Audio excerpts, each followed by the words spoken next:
ሰበር ዜና ፊልድ ማርሻሉን ያስደነገጠ ሪፖርት ከአማራ ክልል ወጣ። የህወሓት ጦር ወደ ወልቃይትም ጥሶ ገባ። ይህ ኢትዮ ፖስት ነው። የህወሓት ወታደሮች በጠለምት አቅጣጫ ተከዜን መሻገራቸው ተሰማ። የህወሓት ጦር በሸረሪና ሲጠበቅ በጠለምት ወደ ወልቃይት ሾልኮ ገብቷል። ታጣቂዎቹ ተከዜን መሻገራቸውን የተሰማው ከዓመታት በኋላ ወደ ሁመራ የአየር በረራ መጀመሩ በተሰማበት ዕለት ነው። የወልቃይት ዋና አስተዳዳሪ በበኩላቸው ህወሓት ዛሬም ከስህተቱ አልተማረም፣ ለጦርነት እየተዘጋጀ ነው ሲሉ ተደምጠዋል። ዳግም ወደ ባርነት ላለመግባት ሚሊዮኖች ሆነን ተዘጋጅተናል ሲሉም ተደምጠዋል። ትሰሙታላችሁ። በአማራ ክልል የመከላከያ ጉድ ወጣ። መረጃው አስደንጋጭና ፊልድ ማርሻሉን ያስደነገጠ ሆኗል።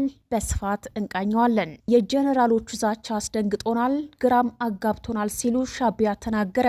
ከሰሞኑ ጀነራል መሐመድ ተሰማ እና ጀነራል ዘውዱ በላይ የውስጡን ግጭት በቶሎ ቋጭተናል፣ ፊታችንን ወደ ሌላ ተልዕኮ እናዞራለን ማለታቸውን ተከትሎ ሻዕቢያ በአፈቀላጤ በኩል ድንጋጤ ውስጥ ገብቻለሁ ብለዋል። የብልጽግና ባለስልጣናት በአማርኛና በእንግሊዝኛ የሚያወሩት የተምታታ ነው ሲሉ ከሰዋል። የተወደዳችሁ የቻናላችን ቤተሰቦች በያላችሁበት የዓለም ዳርቻ ሰላምታችን ይድረስ እያልን አሁን ለሰዓቱ መደመጥ ያለባቸውን አጫጭርና ወቅታዊ መረጃዎችን ይዘን ቀርበናል። እንደተለመደው ቪዲዮ ላይክና ሼር እንዲሁም ሰብስክራይብ በማድረግ አብራችሁን እንድትቆዩ በትህትና እየጠየቅን በቀጥታ ወደ መረጃዎቹ እናልፋለን። የህወሓት ወታደሮች በጠለምት አቅጣጫ ተከዜን መሻገራቸው ተሰማ። የህወሓት ጦር በሸረሪና ሲጠበቅ በጠለምት ወደ ወልቃይትም ሾልኮ ገብቷል። ታጣቂዎቹ ተከዜን መሻገራቸው የተሰማው ከዓመታት በኋላ ወደ ሁመራ የአየር በረራ መጀመሩ በተሰማበት ዕለት ነው። የወልቃይት ዋና አስተዳዳሪ በበኩላቸው ህወሓት ዛሬም ከስህተቱ አልተማረም፣ ለጦርነት እየተዘጋጀ ነው ሲሉ ተደምጠዋል። ዳግም ወደ ባርነት ላለመግባት ሚሊዮኖች ሆነን ተዘጋጅተናል ሲሉም ተደምጠዋል። ከሳምንታት በፊት ህወሓት በአፋር ትንኮሳ መፈጸሙን ተከትሎ በወልቃይትም ትንኮሳ ሊፈጸም ይችላል በሚል ስጋቶች ሲነሱ ነበር።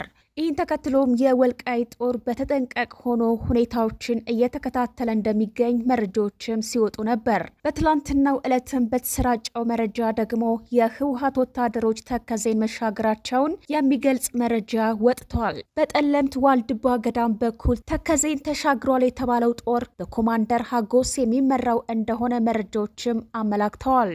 ታጣቂዎቹ ከትግራይ ደብረ አባይ ተነስተው በዋልድባ ገዳም አቅራቢያ በሚገኙ ማይቴክሊትን ቀበሌ መግባታቸውን የገለጸው መረጃው በምስራቅ ጠለምት ወረዳ ማይቴክሊትን፣ ማይ ሐሙሲትን፣ አንበሳ መቃብርን እና አዲኮሎ ቀበሌዎችን እንደያዘ ተነግሯል። ይህ መረጃ መሰራጨቱን ተከትሎ ቢቢሲ ጉዳዩን ለማጣራት ሙከራ አድርጎ ነበር። ለጉዳዩ ቅርበት ያላቸው የአካባቢው ተወላጆች ለቢቢሲ ሚዲያ በሰጡት ቃል የህወሓት ታጣቂዎች በተደጋጋሚ ተከዜን በመሻገር ወደ ጠለምት አካባቢዎች እንደሚገቡ አረጋግጠዋል። ታጣቂዎቹ ወደዛ አካባቢዎች በመግባት ዝርፊያ ፈጽመው ከመመለስ ውጪ የተለየ ወታደራዊ እንቅስቃሴ እንደማያደርጉ ምንጮችም ተናግረዋል። ይህ በእንዲህ እንዳለ ተቋርጦ የነበረው የወልቃይት ጠገዴ ሰቲት ሁመራ ዞን የሁመራ አየር መንገድ በይፋ ስራውንም ጀምሯል። አየር መንገዱ ስራውን መጀመሩን ተከትሎ የወልቃይት ዋና አስተዳዳሪ በማህበራዊ ገጻቸው ሰፊ መልእክትም አጋርተዋል። በመልእክታቸውም ህወሓት ከስህተቱ አልተማረም፣ ዳግም ጦርነት ለመጀመር እየተንቀሳቀሰ ነው ሲሉ ከሰዋል። አስተዳዳሪ በመልእክታቸው ወልቃይት በህወሓት ስር በነበረበት ጊዜያቶች የፈጸማቸውን ግፎች በመዘርዘር ቅኝ ገዥ ነበር ሲሉ ፈርጀዋል። ህወሓትን ወያኔ ሲሉ የጠሩት አቶ አሸተ ከነበረበት ማማ ተፈጥፍጧል ያሉ ሲሆን የህወሓት የባርነት ዘመን አብቅቷል በማለት እንዲህ ሲሉም ገልጸዋል። ዛሬ ያ ዘመን እንዳይመለስ የሚተጉ ሚሊዮኖች አሉ። ለዳግም ባርነት ከመዳረግ ሞት ይሻላል ብለው ቆርጠው የተነሱና ያለ ቀስቃሽ የሚሰሩ ሚሊዮኖች አሉ። አስተዳደሩ የተሟላ የልማትና የመልካም አስተዳደር ማስፈን ባይቻልም በራሳችን ልጆች የሚመራ አስተዳደር በመሆኑ ሂሳዊ ድጋፍ እያደረግን እናጠናክረዋለን እንጂ ያለ አመራር ራቁታችንን ቀርተን ለዳግም ባርነት አንዳረግም ብለው የሚታገሉ ሚሊዮኖች አሉ በማለት አክለው ዛሬ ይግፈኛ ቡድን ከስህተቱ አልተማረም። ዛሬም እብሪትና እልህኝነት የጣለው መሆኑን በውል አልተረዳም። ዛሬም ራሱን ለጦርነት እያዘጋጀ ነው። ዛሬም አንዳንድ የውጭ ኃይሎችን፣ መንግስታዊ ያልሆኑ ድርጅቶችን በመጠቀም አካባቢውን ለማተራመስ እየሰራ ነው ሲሉ ከሰዋል። አድማጮቻችን መረጃችን አሁንም የቀጠለ ሲሆን በሌላ በኩልም በአማራ ክልል የመከላከያ ጉድም ወጣ። መረጃው አስደንጋጭና ፊልድ ማርሻሉን ያስደነገጠ ሆኗል። 3ኛ ዓመቱን ባስቆጠረው የአማራ ክልል ጦርነት በሺዎች የሚቆጠሩ ሴቶች መደፈራቸውን ቢቢሲ ከ1 ዓመት በላይ ባደረገው ምርመራ ማረጋገጡን ዘግቧል። ቢቢሲ በእንግሊዝኛው ዓለም አቀፍ ቻናሉና በአማርኛ ባስነበበው ሴቶች የሴቶችን ህይወት እያመሰቃቀለ ያለው የተዘነጋው ጦርነት በሚል ሰፊ የምርመራ ዘገባ አስነብቧል። በዘገባው ህጻናትን ጨምሮ በሺዎች የሚቆጠሩ ሰዎች መደፈራቸውን በይፋ ሪፖርት የተረጋገጠ ሲሆን ራሳቸውን የደበቁ ደግሞ እጅግ የከፋ ስቃይ እያሳለፉ መሆኑን በዘገባው ተመላክቷል። ቢቢሲ ከሐምሌ 2015 እስከ ግንቦት 2017 ዓ.ም ድረስ ከጦርነት ቀጠናው ከአማራ ክልል ባሰባሰበው መረጃ ከ8 ዓመት እስከ 65 ዓመት ዕድሜ ክልል ያሉ በሺዎች የሚቆጠሩ ሰዎች የአስገድዶ መድፈር ጥቃት እንደተፈጸመባቸው አረጋግጧል። የዜና ምንጩ በክልሉ ከሚገኙ 43 ጤና ጣቢያዎችና ሕክምና ምንጮች ባሰባሰበው መረጃ ዝርዝር የአስገድዶ መድፈር ጥቃቶችን መዝግቧል። በክልሉ ከሐምሌ 18 2015 ዓ.ም እስከ ግንቦት 2017 ዓ.ም ድረስ 2697 ሰዎች የአስገድዶ መድፈር ጥቃት መድረሱ ለጤና ተቋም ሪፖርትም ተደርጓል። የአስገድዶ መድፈር ጥቃት ከተፈጸመባቸው ሴቶች መካከል 45 በመቶ የሚሆኑት ከ18 ዓመት በታች የሆኑ ታዳጊዎች መሆናቸውን ዘገባው አረጋግጧል። ወደ ጤና ተቋም ሄደው ሪፖርት ካደረጉት የአስገድዶ መድፈር ጥቃት ሰለባዎች ይልቅ የደረሰባቸውን ጥቃት ደብቀው በየቤታቸው የተደበቁት ይበዛሉ ተብሏል። ከተጎጂዎች ውስጥ ከግማሽ በላይ የሚሆኑት በደረሰባቸው ጥቃት በአባላዘር በሽታ ሲያዙ፣ በርካቶቹ ደግሞ ለእርግዝናና ለከባድ የስነ ልቦና ቀውስም ተዳርገዋል። ይሁን እንጂ በርካታ የወሲባዊ ጥቃት ተጎጂዎች መገለልን በመፍራት የአባላዘር በሽታ መያዛቸውን ወይም መጸነሳቸውን ላለማሳወቅ የተፈጸመባቸውን የመደፈር ጥቃት ሪፖርት ማድረግም ሆነ የሕክምና አገልግሎት ማግኘት አይፈልጉም።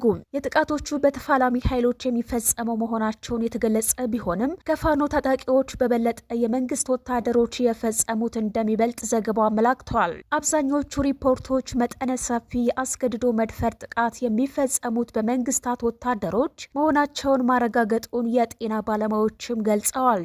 ቢቢሲ በዘገባው ለደህንነቷ በመስጋት ስሟን እናት ብሎ የሰየማት በስርዓት ቤተ ክርስቲያን ጋብቻ የመፈጸም ህልም የነበራት የ21 ዓመት ወጣት በመንግስት ወታደሮች በአደባባይ መደፈሯን ገልጿል። እናትም ከ8 ዓመቷ የእህቷ ልጅ ጋር በተቀመጠችበት አጋጣሚ በጠዋት ወታደሮች ወደ ቤቷ ገብተው ቢገሉኝ ይሻል ነበር ያስባላትን ሰቆቃ የተሞላበት ጥቃትን ፈጽመውባታል። ታህሳስ 27 2017 ዓ.ም የኢትዮጵያ መከላከያ ሰራዊት አንድ ወታደር በሌሎች ወታደሮች እርዳታ የ21 ዓመቷን እናትን በእህቷ ልጅ ፊት እንደደፈሯት ዘገባው አመላክተዋል። እንዳይጎዱኝ ተማጸንኳቸው፣ ታቦታትን እየጠራው ለመንኳቸው፣ ግልባቸው አራራልኝም አበላሹኝ ስትል እናት የደረሰባትንም ትገልጻለች። የ18 ዓመቷ ትዕግስት የምዕራብ ጎጃም ነዋሪ ስትሆን በቤተሰቦቿ ሻይ ቤት ጥር 2016 ዓ.ም ሻይ ቡና ለማለት የሚወጣ ወታደር ተደጋጋሚ ጉንተላ ሲያደርስባት ስነ ስርዓት ያስ በሚል የሰጠችው ምላሽ በመስጠቷ መንደር ዳር በደቦ እንደደፈሯትም ተናግራለች።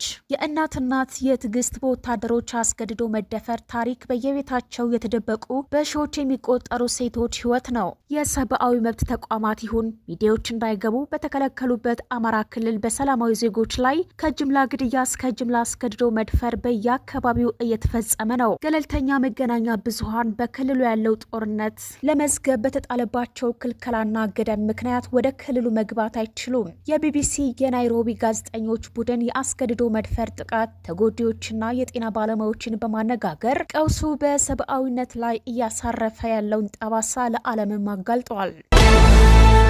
ይህ በእንዲህ እንዳለ በሌላ መረጃችንም የጀነራሎች ዛቻ አስደንግጦናል፣ ግራም አጋብቶናል ሲል ሻዕቢያ ተናገረ። ከሰሞኑ ጀነራል መሐመድ ተሰማ እና ጀነራል ዘውዱ በላይ የውስጡን ግጭት በቶሎ ቋጭተናል፣ ፊታችንን ወደ ሌላ ተልዕኮ እናዞራለን ማለታቸውን ተከትሎ ሻዕቢያ በአፈቀላጤው በኩል ድንጋጤ ውስጥ ገብቻለሁም ብለዋል። የብልጽግና ባለስልጣናት በአማርኛና በእንግሊዝኛ የሚያወሩት የተምታታ ነው ሲሉ ከሰዋል። የኤርትራው ቃል አቀባይ የማነ ገብረ መስቀል ባለስልጣናት የተፈጠረውን ውጥረት በድርድር ለመፍታት ያላቸውን ፍላጎት በአንድ በኩል ሲገልጹ፣ በሌላ በኩል ጀነራሎቹ የጦርነት አጀንዳ እያራገቡ ነው በማለትም ከሰዋል። የማነ የኢትዮጵያ ውጭ ጉዳይ ሚኒስተር ጌዲዮን ጢሞቴዎስ ዓለም አቀፍ ማህበረሰብ በኢትዮ ኤርትራ ውጥረት ጣልቃ እንዲገባ በጠየቁ ማግስት የጦርነት ቅስቀሳው ቀጥሏልም ብለዋል። ለዚህም እንደ ምክንያት ያቀረቡት በስም ያልጠቀስኳቸው አንድ ከፍተኛ የኢትዮጵያ ጀነራል ስለ ጦርነቱ ዝግጅት ተናግረዋል የሚል ነው። የውጭ ጉዳይ ሚኒስተሩ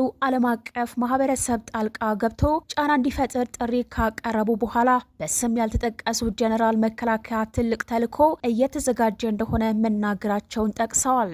የማነ በይፋዊ ኤክስ ገጻቸው ላይ ባሰራጩት መልእክትም ጀነራሉ መከላከያ ለትልቅ ተልዕኮ እየተዘጋጀ መሆኑን በመግለጽ ታጣቂዎችን አደብ ስለማስገዛት ያደረጉት ንግግር ጦረኝነቱን መቀጠሉን አመላካች ነው ብለዋል።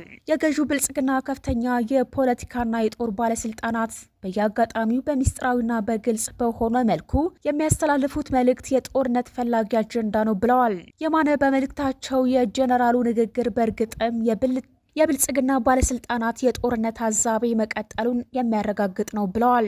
የማነ እንደሚሉት የብልጽግና ባለስልጣናት በተደጋጋሚ የሚያስተጋቧቸው መልክም ብዙ ሀሳቦች የጦርነት ፍለጋ አጀንዳ በግልጽ የሚራመድባቸው መሆናቸውን ገልጸዋል። ለዚህም የውጭ ጉዳይ ሚኒስቴር የዲፕሎማሲ ማህበረሰቡን ለማደናገር አቅርበውታል ያሉትን ጥሪ ነው።